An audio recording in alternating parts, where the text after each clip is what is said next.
మా సోమాజీ గారిని ఉరికిపిస్తాడు. ఇప్పటికే పొట్టిగా ఉన్నాడు, కొంచెం బక్కగా ఉన్నాడు అంటే ఇంకొంచెం బక్క చేయడానికి ప్రయత్నం చేస్తున్నారు మా స్టేట్ వైస్ ప్రెసిడెంట్ గారిని.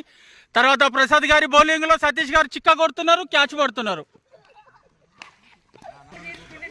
ఈరోజు హైదరాబాద్ టీఆర్సీపీటీయూ జిల్లా కమిటీ నూతనంగా ఏర్పడిన ప్రతి ఒక్కరు కూడా ఇక్కడికి హాజరై అందరూ వాళ్ళ వాళ్ళ పరిధిలో చిన్నపిల్లల్లాగా తయారైపోయి ఎంజాయ్ చేస్తున్నారు.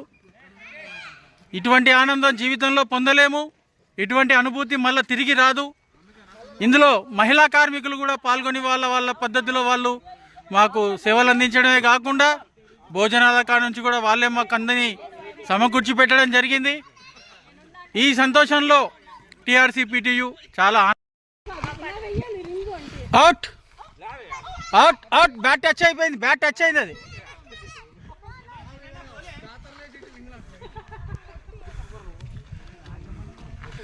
హరికృష్ణ గారు వంగలేక నిలవలేక బౌలింగ్ చేస్తున్నాడు. ఇక్కడ క్యాచ్ పట్టడానికి ఎవరు లేరు.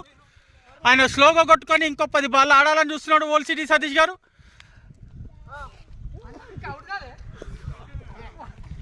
ఇక్కడనేమో హరికృష్ణ లేవలేక బౌలింగ్ చేస్తున్నాడు. మరి ఎవరు ఇతన్ని ఓల్డ్ సిటీ సతీష్ని పంపిస్తారో తెలియదు. క్యాచ్ క్యాచ్ క్యాచ్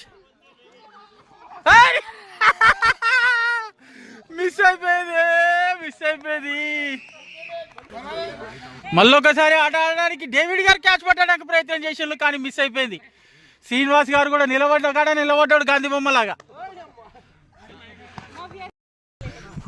మళ్ళొకసారి ఖైరతాబాద్ హైదరాబాద్ జిల్లా ఇన్ఛార్జ్ డేవిడ్ గారు గుడ్ ఫీల్డింగ్. లావణ్య గారు కీపింగ్ చేస్తున్నారు. వారే వా లావణ్య గారు కీపింగ్ చేస్తున్నారు, సతీష్ గారు బ్యాటింగ్ చేస్తున్నారు, ప్రసాద్ గారు బౌలింగ్ చేస్తున్నారు, మా సోమాజీ గారు ఏమో రన్నింగ్ చేస్తున్నారు, హరికృష్ణ గారేమో తలకాయలు ఊపుతున్నారు. ఇగో మా డాన్ వచ్చిండు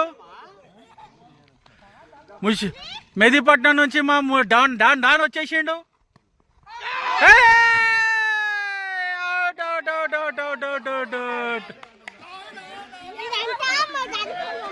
ఎప్పుడైతే లావణ్య గారు అడుగు పెట్టిల్లో, ఎప్పుడైతే స్వరూప గారు అడుగు పెట్టేసిల్లో వాళ్ళ పాద పుణ్యం సతీష్ గారు అవుట్.